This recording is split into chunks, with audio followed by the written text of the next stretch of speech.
करने के लिए जाते हैं, है ना। बड़ा सुहाना गाना सुनते हुए रहते जाते हुए कि वादिये इश्क से आया है मेरा शहजादा, या और भी है ना, लॉलीपॉप या ये सब कुछ भी सॉन्ग वगैरह हम लोग एकदम पूरा एंजॉयमेंट मोड में रहते हैं और एंजॉयमेंट मोड में एकदम हम लोग चलते रहते हैं। मगर जब अचानक से पता चलता है कि बीच हाईवे के अंदर में हमारा टायर पंचर हो गया, तो एकदम मन को क्या लगता है, वो सीट क्या हो गया। ये हम लोग कहीं बस वगैरह से सफर करते जर्नी करते, पता चलता है बस पंचर हो गया, तो अब वो जो घंटा भर वो जो सारा का सारा एंजॉयमेंट था, वो सारा का सारा एक्साइटमेंट था, वो मतलब घंटा भर के लिए कहीं लुप्त हो जाता है, विलुप्त हो जाता है, और हम लोग जो है चिंतन में पड़ जाते हैं बस एक छोटा सा मतलब टायर का पंचर हो जाने से। हम लोग इतना ज्यादा मतलब चिंतित हो जाते हैं एक छोटा सा टायर का पंचर हो जाने से, जबकि वो 1 घंटा के अंदर में, आधा घंटा के अंदर में बदल लेने से फिर से वो पहले जैसा ही हो जाएगा। मगर जरा सा कल्पना करके देखिए, जो जिंदगी को आज हम लोग जी रहे हैं, जिस लाइफ को हम लोग जी रहे हैं, यहाँ भी रोज टायरें पंचर हो रही है, डेली टायर पंचर हो रही है।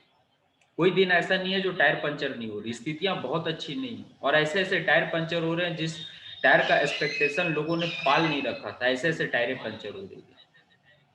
मगर साथियों, वो टायर का कमी जो है ना, वो पूरा कोई नहीं कर सकता। मगर जो वो खुशनुमा जिंदगी है, जो लाइफ को हर कोई जी रहा है, यहाँ तो 1 घंटा में टायर बदलने से फिर से हम लोग वो धुन में आ जाते हैं, मगर यहाँ का जो है ना, एक बार अगर पंचर हो जाने के बाद साथियों, फिर वो जीवन भर वो माहौल नहीं आ पाता, वो मोमेंटम नहीं आ पाता, वो हैप्पीनेस नहीं आ पाता, वो खुशी नहीं आ पाता, वो हमेशा हमेशा के लिए विलुप्त हो जाता है साथियों। क्यों? क्योंकि अब हमारे पास में जो है ना, सबसे बड़ा संकट, आर्थिक संकट सताना शुरू हो जाता है। और वो आर्थिक संकट जो कल तक हमारे सर के ऊपर में एक छत था, कल तक हमारे साथ में एक नाम जुड़ा हुआ था, कल तक हमारा एक पहचान था, कल तक हमारा लाइफ स्टाइल बहुत अच्छा था, पल भर नहीं रखता साथियों मुझको जीरो होने, पल भर नहीं रखता। मगर आज इसीलिए हम कई सारे लोगों को हम कहते हैं कि वेस्टिज को जो है ना, दिमाग से मत करना, दिल से करना। वेस्टिज कैलकुलेशन करने का बिजनेस नहीं है, वेस्टिज जो है इन्वेस्टमेंट करने का बिजनेस है। वेस्टिज आज आपके पास में क्या है नहीं है ये मैटर नहीं करता है, वेस्टिज कल आपके पास में क्या होगा ये देखने का बिजनेस है। और जिस दिन ये देखने का साहस आपके अंदर में हो जाता है, जिस दिन ये देखने का विजन आपके पास में हो जाता है, जिस दिन ये देखने का हिम्मत आपके पास में हो जाता है, जिस दिन ये देखने का जिद आपके अंदर में हो जाता है, उस दिन आप वेस्टिज के अंदर में सफल और कामयाब हो जाते हो। और आज वेस्टिज के भी अंदर में जो है बहुत सारे ऐसे लीडर है। मैंने एक स्टेटस डाला था 2 दिन पहले, एक रिजवान खान वेस्टिज के अंदर में, वेस्टिज के ड्यू सिटी थे, तकरीबन तकरीबन 14 लाख रुपए उनका पे आउट था, 14 लाख रुपए, और वेस्टिज के ड्यू सिटी थे। और आज एक भारत के अंदर में बहुत चर्चित न्यूज एंकर, बहुत चर्चित न्यूज एंकर जिनका नाम है रोहित सरदाना, बहुत चर्चित न्यूज एंकर है, जो पहले जी न्यूज में काम किया करते थे, फिर उसके बाद वो आज तक के अंदर में गए, और भी बहुत सारे टेलीविजन के अंदर में उन्होंने काम किया, और तकरीबन तकरीबन हमको लगता है 14-15 साल से वो पत्रकारिता की दुनिया के अंदर में थे। और रिजवान खान भी थे, रिजवान खान भी जो है डायरेक्ट सेलिंग इंडस्ट्री के अंदर में तकरीबन तकरीबन 5-7 सालों से थे, और वेस्टिज के अंदर में भी थे। और आज आज के डेट में दोनों के दोनों हमारे बीच में नहीं है, ना तो रिजवान खान हमारे बीच में है और ना ही रोहित सरदाना हमारे बीच में है। आज साथियों, ये देश दोनों ही होनहार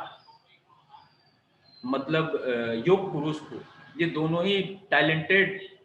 महारथियों को आज हमारा देश खो चुका है। मगर ना तो रिजवान खान की कमी को कोई पूरा कर सकता है, ना ही रोहित सरदाना की कमी को कोई पूरा कर सकता है। मगर मेरी पॉइंट जो है, मेरी बातें जो है, आज रिजवान खान की कमी को कोई पूरा नहीं कर सकता, मगर आज जो रिजवान खान ने अपने पीछे में जो परिवार को छोड़ करके किया है, चाहे उनके बच्चे हो, चाहे उनकी पत्नियां हो, चाहे उनके माँ बाप हो, साथियों जिंदगी में कभी भी उनके पास में जो है ना आर्थिक संकट नहीं मंड रहा है, कभी भी उनके जीवन के अंदर में जो है ना पैसे का जद्दोजहद नहीं रहेगा, कभी भी उनके जीवन में अपने बच्चे को जो है कौन सा स्कूल में पढ़ाएं नहीं पढ़ाएं, लाइफ स्टाइल कैसा होना चाहिए नहीं होना चाहिए, इसमें रत्ती भर भी फर्क नहीं पड़ने वाला साथियों, रत्ती भर भी फर्क नहीं पड़ने वाला। अगर उनकी बीवी का मर्जी है तो वो काम को करे, नहीं मर्जी है आराम से बच्चे का परवरिश में अपनी बाकी का जिंदगियों को बिता दे और गुजार दे, कोई फर्क नहीं पड़ने वाला उनके पूरे परिवार के अंदर में, पूरे पीढ़ी के अंदर में। मगर वहीं अगर दूसरी तरफ हम लोग रोहित सरदाना को देखते हैं,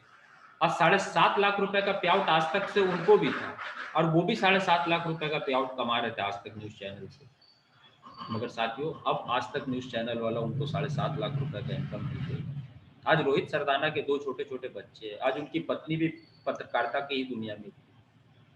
आपको क्या लगता है उनकी पत्नी को अब लौटना पड़ेगा पत्रकारिता की दुनिया में, अब उनकी पत्नी को फिर से वो कमांड सँभालना पड़ेगा, अगर ज़िंदगी की गाड़ी को चलाना है तो। जीवन में अगर जीना है तो फिर से उनको जो है वो 8 घंटा 12 घंटा अपने बच्चों को छोड़ करके जो है उनको अपने घर से निकलना पड़ेगा। उन छोटे-छोटे मासूम बच्चों को जो बच्चों के भविष्य के लिए जो है आज उनको फिर से मेहनत करना पड़ेगा और ये मेहनत तब तक उनको करना पड़ेगा साथियों, तब तक करना पड़ेगा जब तक वो बच्चे कमाने के योग्य नहीं बनते। यही अंतर है बाहर की दुनिया में और नेटवर्क की दुनिया में, यही अंतर है साथियों और यही अंतर को समझाने का बार-बार मैं प्रयास करता हूँ। यही अंतर को समझाने के लिए बार-बार कई एग्ज़ाम्पल देने पड़ते हैं आप सारे लोगों को। इसीलिए साथियों चाहे कितना भी विकट परिस्थिति आ जाए, चाहे हालात कैसे भी हो जाए, चाहे कोई भी आपका टीम में नहीं रहे, चाहे एक व्यक्ति आपका साथ चलने को तैयार नहीं हो, चाहे हर कोई आपको ना कह रहा हो या हर तरह से परिवार के अंदर में दबाव हो, हर तरह से चैलेंजेस को आप फेस कर रहे हो, बस एक चीज़ जीवन के अंदर में ठान लेना कि बिज़नेस को कभी क्विट मत करो, छोड़ के मत जाना। अगर आप यहाँ पर टिके रहोगे, एक दिन 100% आप जीत जाओगे, 100% जीत जाओगे, इसमें कोई दो राय नहीं है, कोई दो राय नहीं है। मगर साथियों अगर आप क्विट कर जाओगे, तो फिर जीतने के वो सारे दरवाज़ों को आप बंद कर जाओगे, सारे दरवाज़ों को बंद